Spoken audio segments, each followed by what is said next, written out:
Niels Bohr का परमाणु model, पहले तो नील होता है लेकिन अपोस्ट्रोफी एस लगा देते हैं तो नील का हो जाता है, इसलिए और नील्स बोहर का परमाणु मॉडल कहते हैं।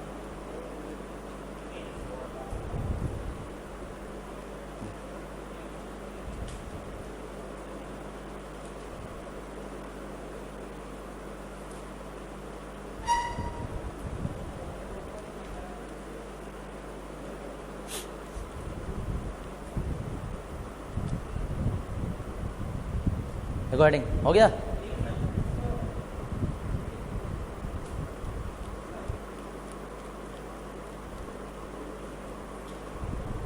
अब देखो जरा,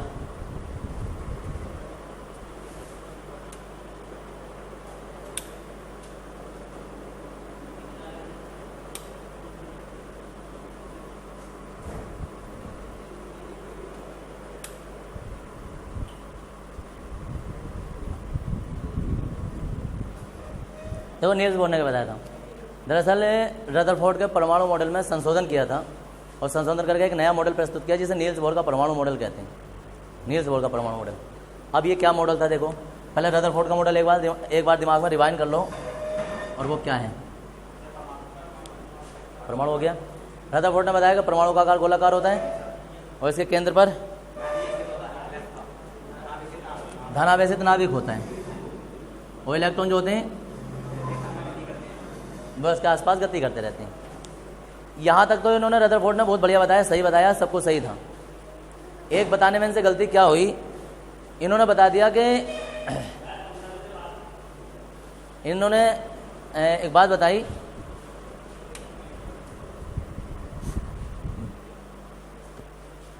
और बात ये बताई कि इलेक्ट्रॉन ना किसी भी कक्षा में गति कर सकता है। ये बात इन्होंने बताई कि इलेक्ट्रॉन किसी भी कक्षा में गति कर सकता है, जबकि ऐसा होता नहीं है। इलेक्ट्रॉन जो है वो हर एक कक्षा में गति नहीं करता है। इलेक्ट्रॉन सारी जिंदगी भर एक ही कक्षा में गति करेगा और वो कहीं नहीं जाएगा, एक ही कक्षा में गति करेगा। ये नील्स बोहर ने बताया बाद में। क्यों? क्योंकि ये कह रहे थे कि अगर जो किसी भी कक्षा में गति करेगा तो एक स्थिति ऐसी आएगी कि नाभिक पर गिर जाएगा, और अगर जो नाभिक पर इलेक्ट्रॉन गिर गया तो वो तो परमाणु फट जाएगा पूरा। जब परमाणु फट जाएगा तो कोई चीज़ बचेगी नहीं, कोई चीज़ बचेगी नहीं। तो इसका मतलब क्या, सब चीज़ जिंदा है, सब कुछ बच रही है, हम भी हैं, मेज कुर्सी टेबल सब कुछ है। तो इसका मतलब मॉडल गलत है। या तो अगर सारी चीज़ अपना आप फटती रहती, कुछ समय बाद अपना ब्लास्ट होती रहती, तो हम कहते भाई मॉडल सही है, और सारी चीज़ जिंदा है, कुछ नहीं हो रहा है किसी में, इसका मतलब मॉडल गलत है।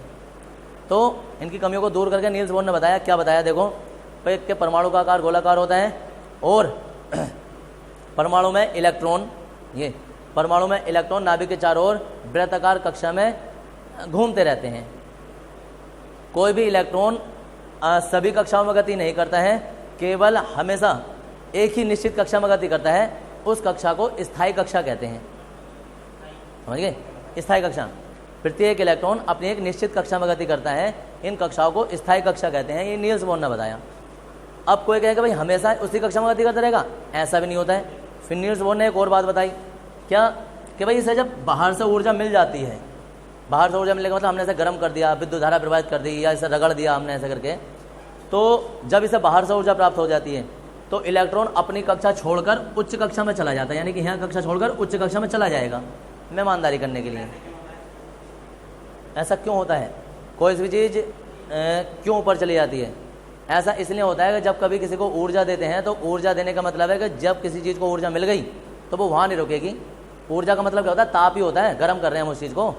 अब अगर जो किसी को देखो उधर, अगर कोई कहे कि भाई गर्म करने से ऊर्जा कैसे प्राप्त होती है, तो गर्म करने से ऊर्जा ऐसे प्राप्त होती है कि भाई साहब कोई चीज़ सोचो, तबाही है, गर्म हो रहा है, उस पर थोड़ी देर बैठ के देखो, वो ऊर्जा मिल गई।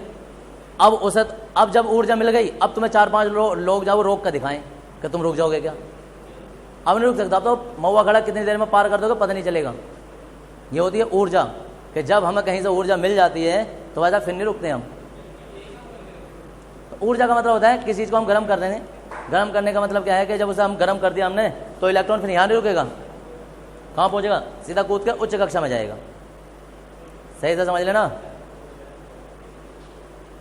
जब किसी इलेक्ट्रॉन को बाहर से ऊर्जा प्राप्त हो जाती है तो वो अपनी कक्षा छोड़कर उच्च कक्षा में चला जाता है।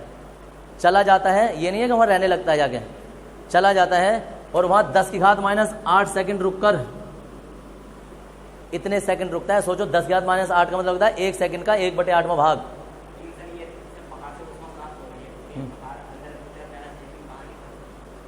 अंदर की तरफ मतलब कहाँ हो जाएगा?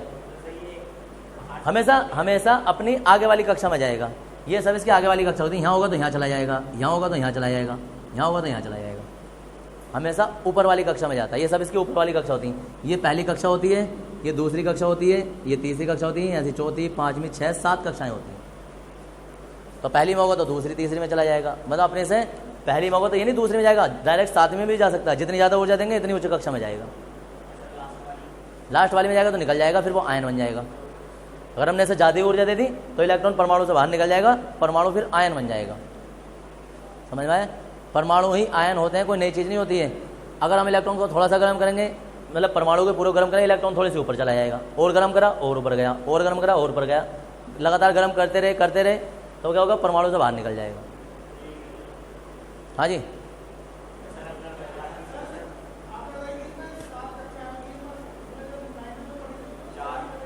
चार। अच्छा, KL1 बनाई थी?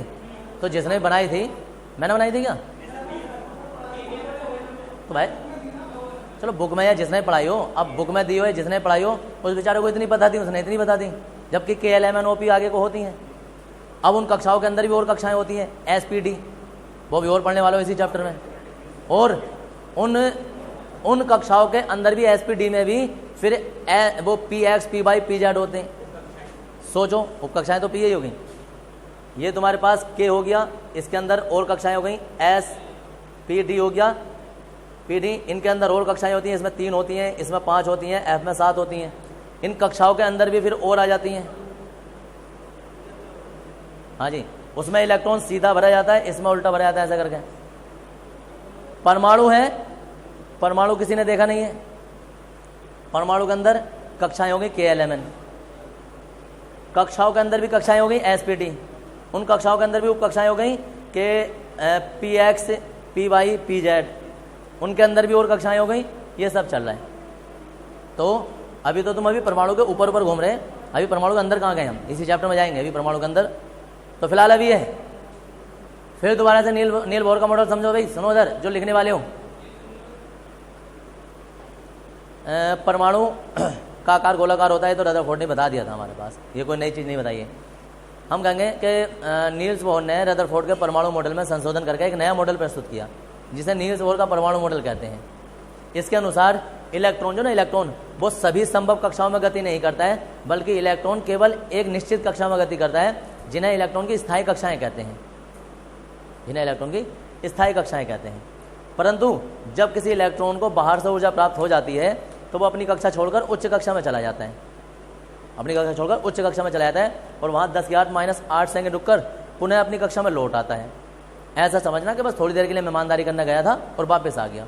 क्योंकि अगर तुम कहीं जाते भी हो, कुछ तुम्हें ऊर्जा मिल गई, कूदे कूदे कहीं बाहर निकल गए, तो इसका मतलब थोड़ा ना वहीं जाकर रहने लगोगे, आओगे तो अपने घर ही लौट के। तो वहाँ क्या 10⁻⁸ सेकंड रुककर पुनः अपनी कक्षा में लौट आता है। और अब काम की बात ये आ जाती है, लौटते समय ऊर्जा का उत्सर्जन करता है, जिससे स्पेक्ट्रम बनते हैं, और ये स्पेक्ट्रम रेखीय होते हैं। तीसरा जो इसका दोष था कि स्पेक्ट्रम, रदरफोर्ड ने बताया था स्पेक्ट्रम सतत होते हैं। सतत का मतलब समझ लो, जैसे टॉर्च की लाइट होती है, टॉर्च हमारे पास कैसी होती है लाइट टॉर्च की? यहाँ जब देखोगे ना तो तेज होगी, यहाँ और धीरे, यहाँ और धीरे। अगर बहुत दूर जाके देखोगे तो टॉर्च से जब लाइट डालोगे तो यहाँ की वस्तु दिखाई नहीं देगी तुम्हें, रोशनी भले से जा रही होगी। होता है ऐसा? सबसे पास वाली वस्तु ज़्यादा अच्छी दिखाई देगी, उससे कम और धीरे और धीरे और धीरे, जितनी दूरी तक जाते हैं वो रोशनी धीरे धीरे कम हो जाती। ऐसी रोशनी को कहते हैं सतत रोशनी, कि टूट नहीं रही है, आराम से। पहले क्या होता है, ये धीरे धीरे धीरे धीरे धीरे धीरे घटती जा रही है, ये सतत प्रकाश हो गया। और रेखे प्रकाश का मतलब है जैसा यहाँ ऐसा यहाँ ऐसे चलेंगे, तो वो एकसार होता है, या तो जाएगा ही नहीं, या जब जाएगा तो बराबर जाएगा, तो वो होता है रेखीय। तो इन्होंने ये बताया। अब इन्होंने क्या बताया कि 10⁻⁸ सेकंड रुककर पुनः अपनी कक्षा में लौट आता है, लौटते समय ऊर्जा का उत्सर्जन करता है, जिससे स्पेक्ट्रम बनते हैं, और स्पेक्ट्रम रेखीय होते हैं। अब कोई कहे स्पेक्ट्रम का क्या चक्कर है, स्पेक्ट्रम कैसे बनते हैं? तो मैं तुम्हें एक उदाहरण बताता हूँ रियल लाइफ का, जिससे तुम समझोगे कि स्पेक्ट्रम बनते कैसे। किसी ने वो लड़ाकू विमान देखोगे, एक तो नॉर्मल हवाई जहाज होते हैं, हेलीकॉप्टर होते हैं, उन्हें भी छोड़ो, एक होते हैं जेट विमान जो कि हेरा काटते हुए चले जाते हैं, देखा है? लड़ाकू विमान जो होते हैं, तो उनमें देखना तुम कभी कि जब वो विमान हमारा जा रहा होगा तो वो पीछे को धुआं सा निकालता हुआ जाएगा, नहीं देखा, एक लाइन से बनती चली जाती है, होता है। नॉर्मल हेलीकॉप्टर धुआं नहीं निकालते हैं, ये निकालता हुआ जाएगा क्योंकि इनकी स्पीड ही ऐसी होती है भयंकर वाली। तो जब ये पीछे से धुआं निकालते हुए जाते हैं तो ये जो एक तरीके से पूंछ बनती चली जाती है, एक तरीके से स्पेक्ट्रम बनता चला जा रहा है, उनको स्पेक्ट्रम बनता जा रहा है, तो वो बाद में फैल जाए, वो तो हवा फैलाएगी उसे।